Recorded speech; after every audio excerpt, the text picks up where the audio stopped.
Block buster ఒకటే మాట, super block buster అయిందండి. సంక్రాంతికి వచ్చిన సినిమాల్లో మనశంకర వరప్రసాద్ మూవీ నెక్స్ట్ లెవెల్లో ఉంది. అసలు ఈ సినిమా ఇలా తీయటం అనిల్ రావుపూడికే చెల్తుంది.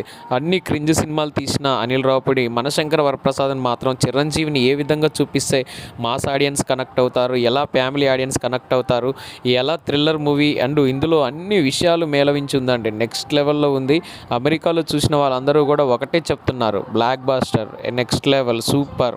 ఈ అమెరికాలో 30 కోట్లకు పైగా కలెక్షన్లు సాధిస్తుంది అంటున్నారు. తెలంగాణ ఆంధ్రాలో 110 కోట్లు, అంటే 140 150 కోట్లు ఫస్ట్ వీక్లో కలెక్ట్ చేస్తుంది. వరల్డ్ వైడ్గా 350 కోట్ల కలెక్షన్లు అందుకోవడం పెద్ద కష్టమేమీ కాదు. చిరంజీవి ఆద్యంతం కూడా డ్యాన్స్లో కానీ, స్టైల్లో కానీ, పెర్ఫార్మెన్స్, డైలాగు అన్ని విధాలుగా ఫ్యామిలీ ఆడియన్స్ని కట్టిపడేసేలా ఉంది. నయనతారకి అండ్ చిరంజీవి గారికి మధ్యలో వచ్చే సన్నివేశాలు, నవ్వుతున్న భవిష్యత్తు, అసలు నయనతారని ఎంపిక చేయడం అనేది నెక్స్ట్ లెవెల్ అని చెప్పుకోవచ్చు. ఇక వెంకటేష్ గారు వచ్చిన దగ్గర నుంచి ఇక సినిమా గురించి చెప్పాల్సిన అవసరమే లేదు. లాస్ట్ 25 నిమిషాలు చైర్లో కూర్చున్న పరిస్థితి లేదు. ఎగబడి దునికి నవ్వుతున్నారు ఒక్కొక్కళ్ళు. అసలు ఇలాంటి దానికి 1000 రూపాయలు కాదు, 2000 టికెట్ పెట్టినా తక్కువే అంటున్నారు.